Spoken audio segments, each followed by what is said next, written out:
Note is a story about finding your voice and overcoming obstacles. And it is such a layered story as well about business and ageism in the industry.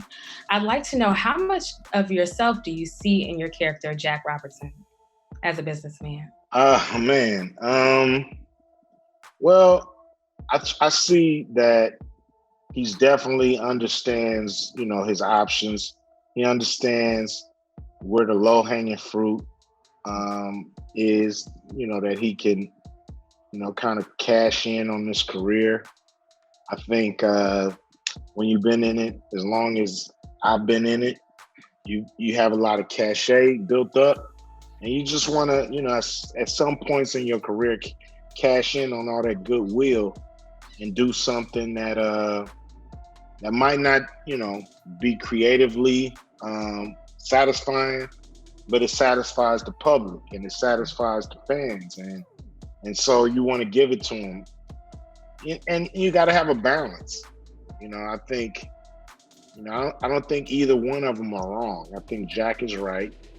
He wants to, like, let's cash in on this catalog. And I think she's right. She wants to be creatively fulfilled. And as an artist, you got to fight for that. It's easy to, to do, 7 Friday movies, and just stick with that. But creatively, you want to just do different stuff. Tell us more about David Cliff and what it was like, portraying him in the movie as someone who needed to find their voice. Yeah, it was just, it meant a lot for me in my own personal journey. My parents are these really amazing musicians in New Orleans, and I play jazz piano and trumpet. So I think, for years I thought I wanted to become a musician, but I never thought I could live up to my parents' legacy that they left in New Orleans as a jazz musician. So I abandoned it and I said, I'm becoming an actor. I'm gonna find a different medium. So doing this role, I really empathized with his journey.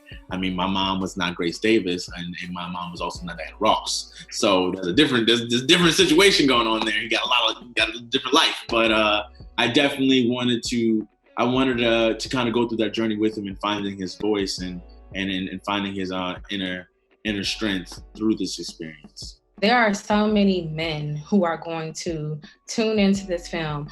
What advice do you have for them as they are in search of finding their voice and hitting the high notes on the center stage of their lives? Yes, hitting the high notes on the center stage of their lives. Come on. I just, I think it's about being nice to yourself too. I think a lot of us, we feel like we have David's performative in the beginning of the movie. He has like a bravado that's very specific, and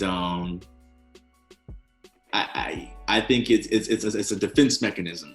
I think we sometimes need to let our defenses down in relationships, in our art, in our work, and allow people to truly see us. So hopefully when you're watching this, you kind of go, all right, homeboy is he's a bit vulnerable right now, but it's for the better good. He didn't lose his cool while doing it. As someone who has worn many hats, what has it been like being able to explore the industry and overcome obstacles like ageism or someone else trying to get you to pivot in another direction as a leader?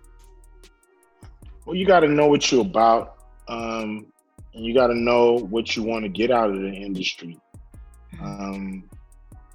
It's not always, going to the top. Sometimes it's about just getting it done.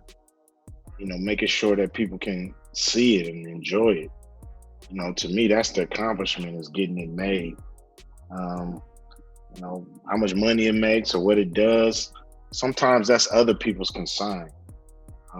Artists, gotta, hopefully be fulfilled with their art and have their business sense, but it's really all about creating, being able to have a voice, and you can't just rest on what you've created in the past. So I know there's a lot to unpack there. Hopefully I answered the question, but for the most part, you just gotta believe in what you're doing and not always look for the outcome. And not always look for it to, people start looking for man, I want to be at the top of the chart. I want to do this and I want to do that. If it don't happen, they feel disappointed. But you got a chance to do your art and get it out there. That's amazing. Lastly, what is your advice to those who may be managers in this industry to support the dreams of others as well as fulfill their own goals? I mean, always fight for your artists and not for yourself.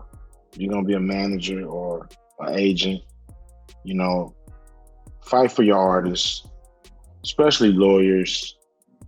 You know, lawyers, you got to make sure that it ain't always all about the bottom line and making a deal with your lawyer buddy, you know, at the expense of your client or whatever. It got to be about the client. It got to be about the artist. That's really good. Thank you so much for your time today. It's been my pleasure. Thank you. I appreciate it. Take it easy.